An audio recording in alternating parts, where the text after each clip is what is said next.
आज हम सुनेंगे भगवत गीता के अध्याय नंबर 3 का कर्मयोग भाग नंबर 37। श्री भगवान ने कहा, हे अर्जुन, इसका कारण रजोगुण के संपर्क से उत्पन्न काम है, जो बाद में क्रोध का रूप धारण करता है और जो इस संसार का सर्वभक्षी पापी शत्रु है।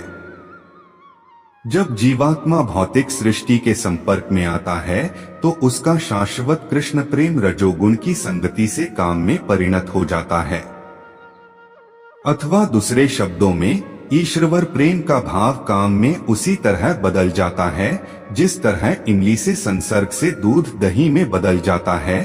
और जब काम की संतुष्टि नहीं होती तो यह क्रोध में परिणत हो जाता है, क्रोध मोह में, और मोह इस संसार में निरंतर बना रहता है। जीवात्मा का सबसे बड़ा शत्रु काम है और यह काम ही है जो विशुद्ध आत्मा को इस संसार में फंसे रहने के लिए प्रेरित करता है। क्रोध तमोगुण का प्राकट्य है।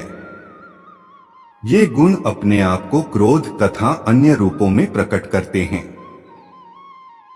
यदि रहने तथा कार्य करने की विधियों द्वारा रजोगुण को तमोगुण में न गिरने देकर सतोगुण तक ऊपर उठाया जाए तो मनुष्य को क्रोध में पतित होने से आध्यात्मिक आसक्ति के द्वारा बचाया जा सकता है।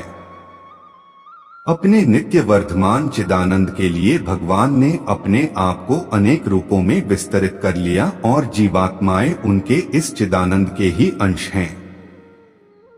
उनको भी आंशिक स्वतंत्रता प्राप्त है, किंतु अपनी इस स्वतंत्रता का दुरुपयोग करके जब वे सेवा को इंद्रिय सुख में बदल देती हैं तो वे काम की चपेट में आ जाती हैं। भगवान ने इस सृष्टि की रचना जीवात्माओं के लिए इन कामपूर्ण रुचियों की पूर्ति हेतु सुविधा प्रदान करने के निमित्त की, और जब जीवात्माएं दीर्घकाल तक काम कर्मों में फंसे रहने के कारण पूर्णतया ऊब जाती हैं तो वे अपना वास्तविक स्वरूप जानने के लिए जिज्ञासा करने लगती हैं। यही जिज्ञासा वेदांत सूत्र का प्रारंभ है, जिसमें यह कहा गया है, अथातो ब्रह्म जिज्ञासा, मनुष्य को परम तत्व की जिज्ञासा करनी चाहिए। और इस परम तत्व की परिभाषा श्रीमद् भागवत में इस प्रकार दी गई है, जन्माद्यस्य यतोन्वयादितरतश्च, सारी वस्तुओं का उद्गम परब्रह्म है। काम का उद्गम भी परब्रह्म से हुआ।